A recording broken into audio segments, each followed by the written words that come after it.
Avec une voix aussi mielleuse, boire ses paroles est une évidence. Isabelle Maréchal. Incroyable, pareil. Évidemment, on suit ça parce que des tarifs de 50% sur l'acier et l'aluminium, ça n'a juste pas de bon sens. Surtout si nous-mêmes, on en rajoute ensuite 25. Bref, restez à l'écoute de cette station. Vous aurez toute l'info là-dessus. Nous, on poursuit avec notre sujet. Je vous ai présenté Sylvie Carignan qui était aidante naturelle pour son fils Richard, qui est décédé il y a presque un an maintenant. Le 9 février. Oui, le 9 février, donc ça fait un petit peu plus d'un an. Sylvie, vous nous racontiez le parcours de la combattante pour votre famille. Ça a été vraiment des années à essayer d'avoir des soins pour Richard, qui avait une maladie. Bon, il est mort d'une insuffisance cardiaque, pour ce qu'elle veut dire, mais en tout cas, longue bataille contre un diabète sévère de type 1 qui l'avait rendu aveugle.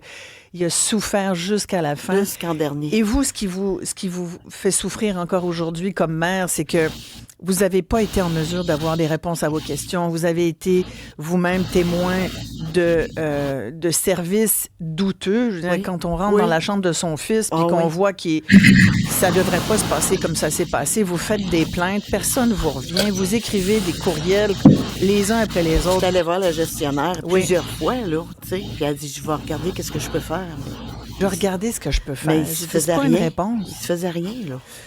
Merci en tout cas de m'avoir écrit. S'il y a des gens qui souhaitent le faire, vous pouvez toujours le faire en m'écrivant un courriel à isabelle@cube.ca. On a avec nous Maître Paul Brunet, il est président du Conseil pour la protection des malades. Il connaît très bien la situation des gens qui sont aidants naturels, des patients aussi qui sont dans le réseau des CHSLD, des RPA, des résidences pour personnes âgées. Maître Brunet, qu'est-ce que cette histoire vous dit de notre système? Écoutez, Isabelle, d'abord, ça me fait plaisir et mes sympathies à la dame qui a perdu son fils. C'est pas la première fois que des batailles doivent être livrées pour obtenir le dossier de quelqu'un qui est décédé, dont on est la mère, le père ou un parent proche. Et parfois, je l'avoue, plus souvent qu'autrement, on est obligé de mettre en demeure non seulement l'établissement, mais aussi l'archiviste, parce que l'archiviste qui répond non est aussi impliqué dans la contravention à la loi qui prévoit précisément que quand vous êtes la mère de quelqu'un, vous avez effectivement le droit de consulter et même d'obtenir une copie de tout le dossier médical, pas juste de 3-4 pages qui font l'affaire de l'établissement. C'est un peu triste, mais je peux comprendre, Isabelle, parce qu'il y a eu des chicanes de famille des fois lors d'un décès. Puis là, l'établissement était pris entre ceux qui voulaient avoir accès pour différentes raisons, puis d'autres qui voulaient avoir accès pour de très bonnes raisons, comme par exemple, nous soupçonnons qu'il y ait eu de la maltraitance et envisageons prendre un recours contre vous. À ce moment-là, ça commence à être un petit peu plus sérieux. Et souvent, l'établissement, en tout cas, quand on a mis des établissements en demeure, en général, la famille obtenait le dossier. Mais il faut mettre l'établissement en demeure. Vous rendez-vous compte de ce que ça veut dire pour une famille comme celle de Sylvie Carignan, là, qui se bat déjà depuis des années pour avoir des soins. Là, son fils meurt. Elle veut avoir accès au dossier. On lui dit, on lui fait perdre son temps, en fait, parce que ça a pris beaucoup de courriels de votre part. Ça a pris plusieurs mois, là, avant que ça... Qui finissent par vous dire... une réponse. Qui a été... On vous l'a posté, la réponse, puis la réponse disait, finalement, on vous n'aurait pas accès. Elle a fini par avoir quelques pages pour 42 piastres. Mais là, ce que vous nous dites, Paul Brunet, c'est que... Puis on l'a fait l'exercice, ma recherchiste Florence Lamoureux a contacté le CHSLD, qui l'a référé aux archives. Et c'est avec vous aussi que vous avez fait affaire. On joue au fou, là, tout le monde se réfère à quelqu'un d'autre. Paul, je veux dire, on n'enverra pas de mise en demeure. Nous, on attend la réponse. Mais là, vous dites, qu'est-ce que vous pouvez dire aux familles là, qui nous écoutent, qui sont peut-être... La loi dit on a accès. C'est ça que la loi dit? Oui, mais en même temps, il faut prouver le statut. Tu sais, la loi dit on est l'héritier, on est la mère, on est le père. Il faut prouver le lien de parenté. Généralement, ça se prouve par le testament. S'il n'y a pas de testament, par des preuves, par le certificat de décès, par les liens qui font foi du statut ou du lien de parenté que vous avez. Il faut vraiment documenter la demande pour que l'établissement n'ait plus aucune raison de ne pas publier.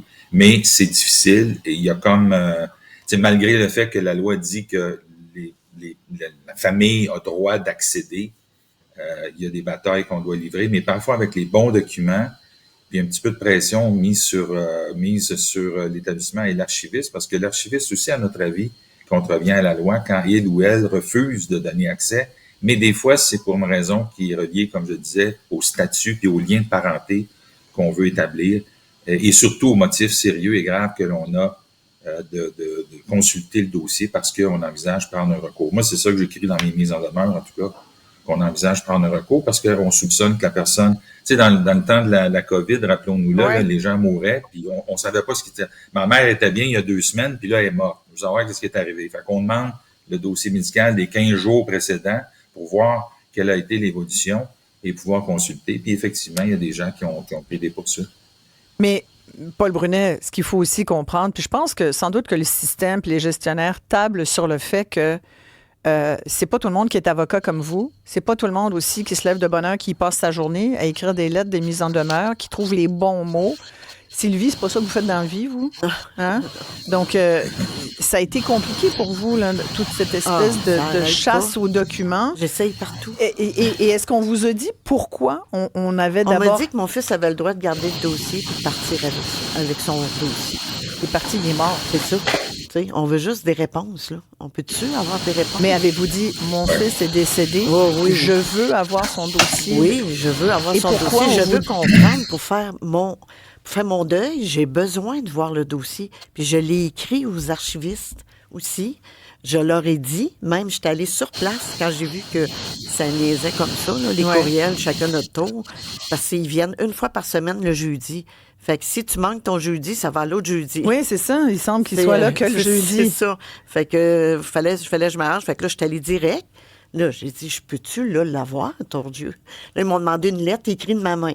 Je l'ai écrite. Vous l'avez écrite, je vais leur donner, même. J'ai été leur donner en main propre, puis tout. Je l'ai ici. Ben là, elle dit non. Fait que là, j'avais le droit à un recours. Fait que j'ai envoyé au service de plainte, ils m'ont dit que j'avais le droit à un recours. Fait que j'ai envoyé un recours comme de quoi que je demandais. Vous avez bien fait ça, Sylvie Carignan. Vous avez dit, je vous demande, vous me permettez de le lire aux auditeurs? Oui, j'ai rien caché. Je vous demande le dossier complet de mon fils Richard Chabot, né le 19 mars 87, du 30 décembre 2023 au 10 février 2024, puisqu'il est décédé au CHSLD Le Roseau le 9 février 2024. Je veux tout ce qui le concerne quand il était résident, les soins, médicaments, son dossier au complet, car ça peut aider mon conjoint et une de mes filles qui a le même diabète héréditaire. Ça peut aider à prévenir aussi pour ma famille. Je vous remercie. Et vous signez Sylvie Carignan, mère exécutrice. Vous êtes l'exécutrice testamentaire de votre fils. Donc, ici, Maître Brunet, là, en qualité d'avocat, je veux dire, en tout cas, ça m'apparaît avoir été fait dans les règles. Sylvie a fait ce qu'il faut faire, normalement. Qu'est-ce qui manquerait, là, Paul? Oui, mais est-ce qu'elle a eu finalement accès au dossier, tout le dossier de son fils? Tout le dossier, non. Encore aujourd'hui, elle n'a toujours pas accès à tout le dossier médical de son fils. J'avais le droit à une requête, j'ai retourné une requête. Oui. Puis là, j'ai reçu une lettre disant que là, c'est en étude, puis que ça peut arriver que je sois obligée de négocier avec leur avocat. Négocier quoi? Je sais pas. Il n'y a rien à négocier ici. Voyons, peux-tu avoir le maudit dossier? C'est peut-être parce qu'ils veulent pas que je dise des choses qu'il y a dans le dossier. Voyons, Paul. Et puis, madame signale une bonne chose dans sa lettre, c'est qu'effectivement, quand on veut savoir ce qui s'est passé, parce que des fois, on veut voir si, par hérédité, on peut avoir été affecté par la maladie du défunt. C'est une des causes ou des raisons pour lesquelles on peut demander le dossier.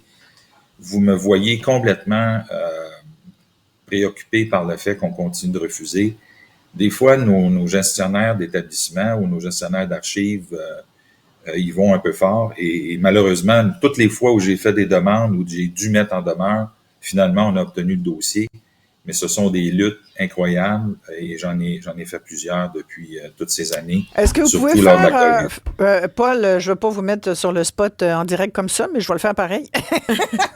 Est-ce que ça vous ennuie de voir ce que vous pouvez faire pour aider Sylvie Carignan? Parce que moi, je trouve que ça se peut pas ce que Mme Carignan vit. Il y en a plein d'autres au Québec, puis vous le savez, Paul Brunet, vous êtes là-dedans au quotidien. Il n'y a que vous, d'ailleurs, ou à peu près. Là. Donc, si vous pouviez voir comment l'aider, parce que moi, ça me fend le cœur. Je me dis, tu sais, ça pourrait tous nous arriver plus tard aussi. Oui. Alors, merci, proposez-lui de s'inscrire sur notre site, puis on va faire le suivi. Parfait. Merci beaucoup. De cet établissement. Parfait. Alors, c'est le CHSLD Roseau, c'est ça? Oui, c'est ça. À Victoriaville. À Victoriaville. On les a contactés d'ailleurs. Hein. Nous, on est toujours prêts à entendre l'autre côté, bien sûr, puis à donner la parole aux gestionnaires du CHSLD. Je réitère qu'ils sont bienvenus pour venir expliquer comment ils gèrent les dossiers des gens qui sont dans leur établissement. Toujours, bien sûr, moi, on n'a pas de parti pris. Là. On veut juste faire en sorte que les choses fonctionnent comme il se doit pour le bien-être des patients et de leurs aidants naturels. C'est déjà assez difficile comme ça d'être un aidant naturel. Sylvie Carignan, merci beaucoup d'avoir accepté de témoigner. Merci beaucoup. Merci à vous. Et c'est le Paul Brunet, donc avocat au Conseil pour la protection des malades. On va suivre ce dossier-là. Merci beaucoup, Paul. Merci. Merci. On s'arrête ici.